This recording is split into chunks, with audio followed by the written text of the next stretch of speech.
Сайн байцгаана уу? Энэ өдрийн минь төргий. Өнөөдрийн монгол хэлний хичээлээр оръё. Монгол хэлний хичээлээр цахим одоо интерактив хичээл сонгож авч хичээлж байна. За энэ нь ямар очтой вэ гэхээр хүүхдүүд маань энэ дээр шууд өөрсдөө уншаад, бичээд, сонсоод тухайн хуудас дээр ажиллаад явдаг ийм зорилттой хичээлж байгаа. За энэ хичээлийг багш нь энэ live worksheet гэсэн энэ контентээс сонгож авч хүүхдүүдэд үзүүлж байна. За ажлын хуудас 1, алхам 1. Эхийг анхааралтай сонсоод баатруудын зурган дор нэрийг нь бичих даалгавар байна. Ховдог хотоод нүд, ам, хамар, чих, гар хоорондоо ийхүү ярьж байна гээ. Нүд намайг харж байхад хамгал гой хоол уун амттай шинжтэн хотоод руу ороод байна.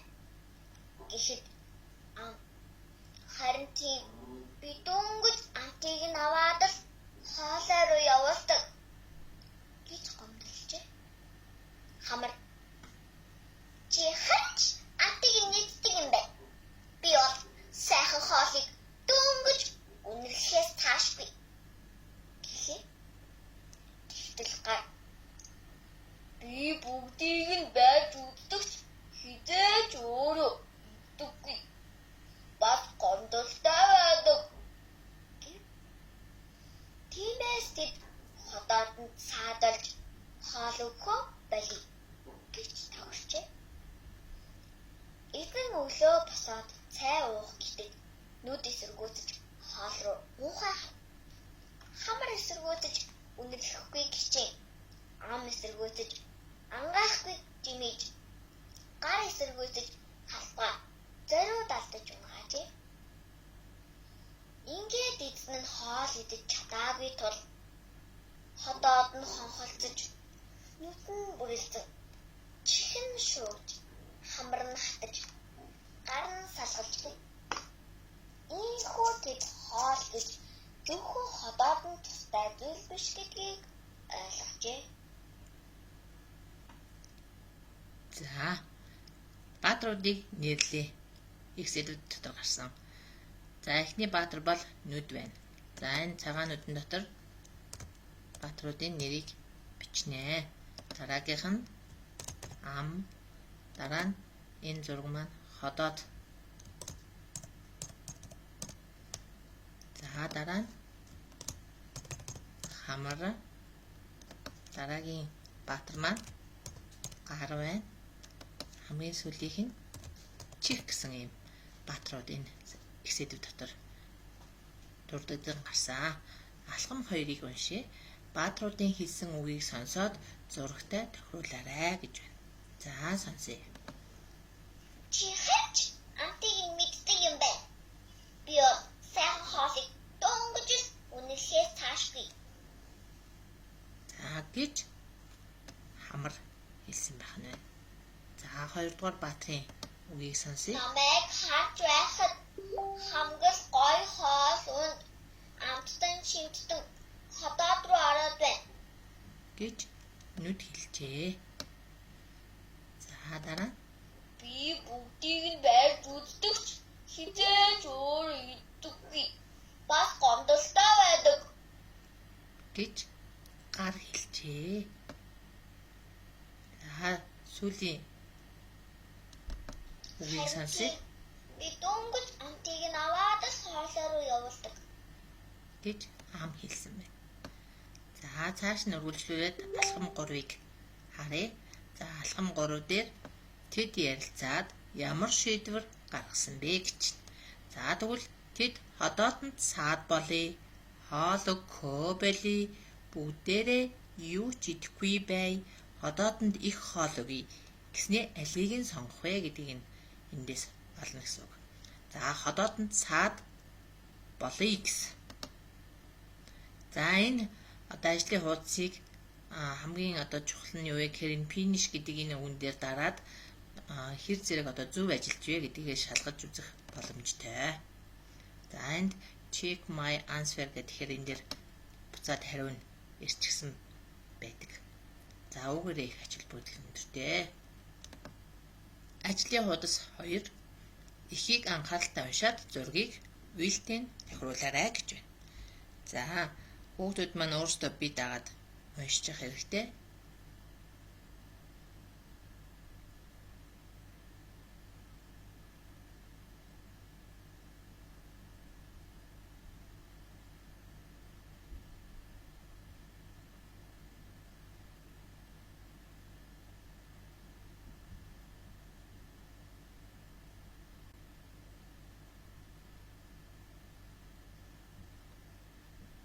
За бичлэг хийж байгаа учраас энийг зогсоож агаад хүүхдүүд маань уншиж авах боломжтой тул дасгал ажлыг нь хийе. За энд үнэрлэх, амтлах, сонсох, барих, харах гэсэн энэ үйлүүдийг тухайн баатруудтай холбож нөхөж зөөх юм дасгал байж байна. За чих сонсох үйлийг хийдэг. За нүд харах үйлийг, гар барих үйлийг, за амтлах, хамар үнэрлэх үйлийг хийдэг. За одоо энэ дэр finish гэдэг дээр дараад оноогоо харъя. За энд 10-аас 10 оноо авсан байх нэ. Ажлын хуудас 3. За энд бичих дасгал ажиллах нь байна. Алхам 1. Холбох үгсийг цэгийн оронд зөв байрлуулна. За нүд ам хамар чих гар хоорондоо инхүү ярьж гин. За энэ доор байгаа эдгээр үгсүүдээс зөөж явуулчих бөглөх байж байгаа. Энд гин гэдэг үгийг нөхөжчлээ. За тэгэнгүүт энийг миний хүүхдүүд дэвтэртээ маш нямбай сайхан бичиж аваарай. За нүд намайг харж байхад хамгийн гоё хоол унд амттан шимттэн ходоод руу ороод байна гэж энд гэхэд гэдэг үгийг сонголоо. Гэхэд ам харин тийм би дөнгөж амтлаад л хоолой руу явуулдаг гэж гомдолжээ. Хамар чи харин ч амтыг нь мэддэг юм байна. Би бол сайхан хоолыг дөнгөж үнэрлэхээс цаашгүй гэв. Тэгтэл гар би бүгдийг нь барьж үздэгч хизээч өөрөө иддэггүй. Бас гомдолтой байдаг гэлээ. Тиймээс тэд ходоодонд саад болж хоол өгөхөө болий гэж тохирчээ. За алхам 2-ыг ажиллаж хараарай. Зөв холбоорой гэж. За эхний энэ баатар маань хамар, дараа нам, гар, тэгээд нүд байж байна. За тэгвэл халбгаа зориуд алтаж унгав гэдэг. Унгасан энэ баатар маань гар. За холбож зурлаа. Үнэрлэхгүйг хичээв. За хамар үнэрлэхгүйг хичээсэн. Хоол руу муухай харав. За нүд хоол руу муухай харсан. Ангайхгүй жимив ам. За холбож амжилттай чадлаа тийм ээ. Алхам 3. Хоол идээгүйгээс болж ямар үр дагавар гарав гэж. За хотоод нь хонхолдсон. За чих шуугсан тийм ээ. Нүд бүрэлдсэн. Гар салгансан. За амийг одоо би энэ дээр цангав гэж биччихье. За хамар хатсан. За юм байна. За фиништэй дараад үр дүнгээ зэдэж болно. Үргэлжлүүлээд ажлын хуудас 4. За бас бичих даалгавар байж байна. Алхам 1. Өгүүлбэрийн гишүүдээр өгүүлбэр зохио гэсэн байна. За За өгүүлбэрийн гишүүд гэдэг маань дараах үгсүүдийг хэлдэг байж байгаа. За өгүүлбэр маань тэд гээд үгээр эхэлж байна. Яагаад гэвэл энэ тэд гэдэг үг маань томоор эхэлж бичигдсэн байж байна. За тэд дараагийн энэ үгнүүдээ сонгож авна. Хоол гэх үү, өгөхөө гэх үү, аль нь байх вэ? За тэд ходоодонд хоол өгөхөө бэлий гэж тохирчээ. За алхам 2 үг бүтээгээрэй. За энд чих, ходоод, хамар, ам, гар, нүд гэсэн нөгөө 6 баатар маань байж байна. За тэгвэл багш нь энд одоо харандаагаар хүүхдүүд маань хараад ойлгоно гэж бодоод энэ дээр нэгэ тэмдэглээд тавьчих. Хамар. За өөр ямар үгсүүд энд байна? За энд чих гэсэн үг маань байж байна. За энд ходоод гэсэн үг маань байж байна.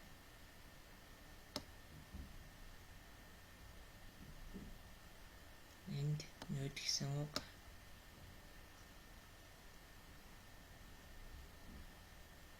За одоо гар гэсэн үг хаана вэ? Энд байна.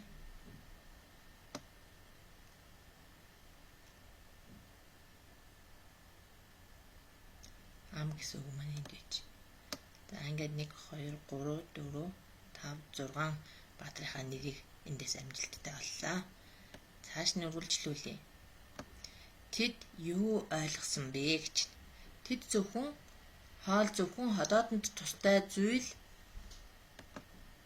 энэ хоёр үгнээс сонгох нь байна. Мөн гэж бичгүү, биш гэж бичгүү.